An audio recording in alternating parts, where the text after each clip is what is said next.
Hi there. I'd like to spend a few minutes talking to you about a really common combination of procedures that we do in our practice. And that is the lateral brow lift, short incision vertical facelift, and extended neck lift. And I'm going to talk about them basically as one procedure because realistically, when our face ages, these three areas of the face, the upper face, the middle of the face, and the neck, are all aging simultaneously.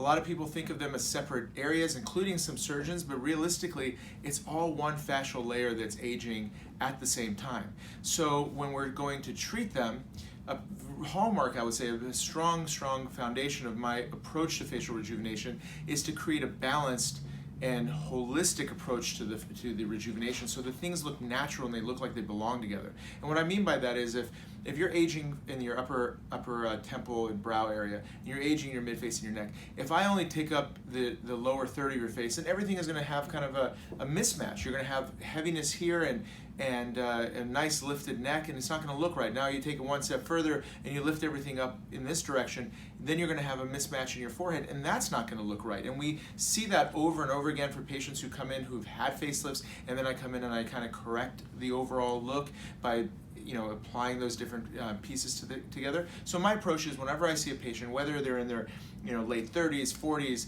50s, depending on whenever this process takes place and beyond, what we want to do is basically address it all at the same time, so as you age in the future, everything is aging in a balanced and harmonious way as opposed to having this kind of piecemeal or a non-corrected sort of overall look, which can really tip people off to the fact that you've had facial work done, because it just doesn't look normal anymore, and that's a big deal. So starting with the approach, the foundation of the face is the shape of the face. So when you think about somebody who's older, say in their 50s or late 40s, and you can tell that they're no longer in their 30s, what you really are noticing is the fact that the entire shape of the face changes. It goes from being more of a heart-shaped look to, where it's heavy up top and a little bit more narrow down along the jawline and neck, to all of a sudden becoming more rectangular and long-looking with heaviness along the jawline. It actually creates a more masculine look as well. So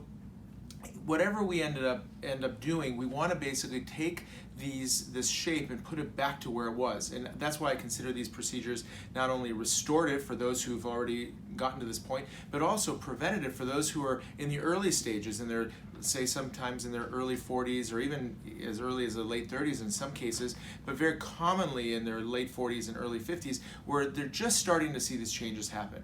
So what we're going to do is basically go in there and deal with the fascia, because that is what is elongating and changing over time. It's not the skin, which a lot of people think it is. It's the deeper fascia which is underneath the skin.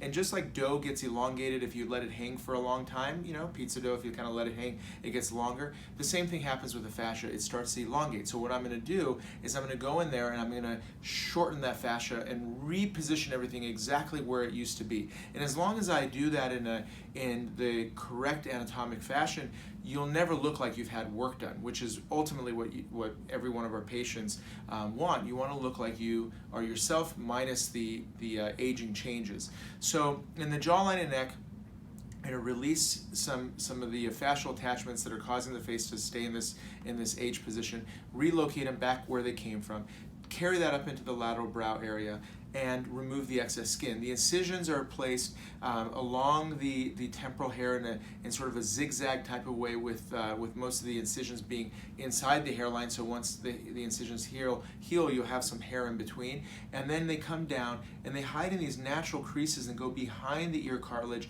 and then down along this area, and then behind the ear. Now, once everything heals, you really can't see the incisions at all, and if you get really close, you might see a very faint white line. That's for the face and the lateral brow. Then in terms of the neck, there's a few things that are happening in the neck that are unique and special. The neck is being held up by the face. As I mentioned, this is all one fascia. So what we want to do is basically not only reposition the muscle back to where it came from, but before we can do that, we have to address what's happening under the chin. Because as you've seen with a lot of people who have aged, this area gets heavy and full.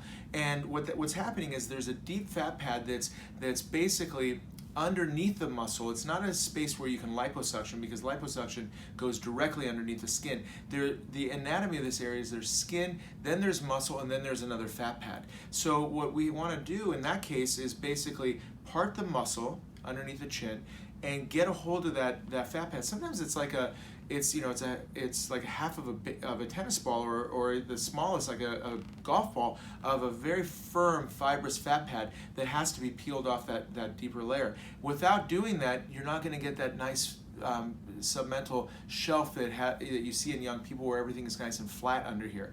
And then there's some other work that's done in that space to get everything to be as flat as possible. Once we get there, then we're going to tighten up the muscles through the approach that I just mentioned with the lift.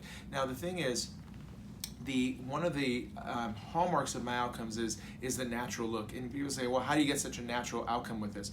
Well, one of the issues is I don't think of this as a facelift in the way that traditionally is done, because most of the facelifts, I'm talking like 90-something% of them, are pulling the face sideways. They're literally pulling the face. So what you end up getting is that look like you've been through a wind tunnel, or kind of a tightened, unnatural look to your face. But what I do is I lift the face back into its natural position. So when you're doing that and you're going vertical with it, which is extremely, extremely important component, when you go vertical, all of a sudden things like pieces of a puzzle look like they fit right back to where they were. And by doing that and not violating the natural shape of the face, all of a sudden you look literally like you did before the aging took place. And that's what you ultimately want. Now, a couple basic points about the procedure. One is we do these under IV sedation. We don't need to put patients under anesthesia for them, which really, really makes the procedure a lot more safe. When you think about all the bad things that happen with surgery, it's not related to working around the skin, because there's nothing major happening in this space. But what it is the risks of anesthesia. So we eliminate that by being able to do this under general. Now, it doesn't mean that if a patient wants to be put under general, we can't do that. Certainly we'll offer that if necessary, but 99% of the time, patients do it very, very comfortably under local with IV sedation. And the recovery is typically about 2 weeks. Now, all the other things that you hear about, irregularities, scarring, 99.9% of those things don't exist in this practice. They just don't, because I'm doing this operation 4, 5, sometimes 6 times a week, and doing that for the last 10, 11 years has given me literally thousands of opportunities to get the procedure down, right, and really decrease the potential for any type of negative outcomes, whether it's nerve damage or unusual scarring or any of those type of things. So, being in the hands of an expert, somebody who's dedicated their entire practice, their entire career to these particular procedures, is paramount in terms of being able to get a satisfactory outcome with very, very low risk profile. And when it comes to facelifting, it's a complicated procedure relative to other types of plastic surgery procedures. So you really, really want to ultimately be in the hands of an expert and somebody who has a track record of creating those type of looks that are conducive to a natural restoration, as opposed to looking different or looking pulled, which we see unfortunately too often, down and around town and all the social events that we see. So any other questions, we'd love to be able to help answer them. We'll be more than happy to get into more details, but I think in a general summary, that should help give you some perspective in terms of our approach.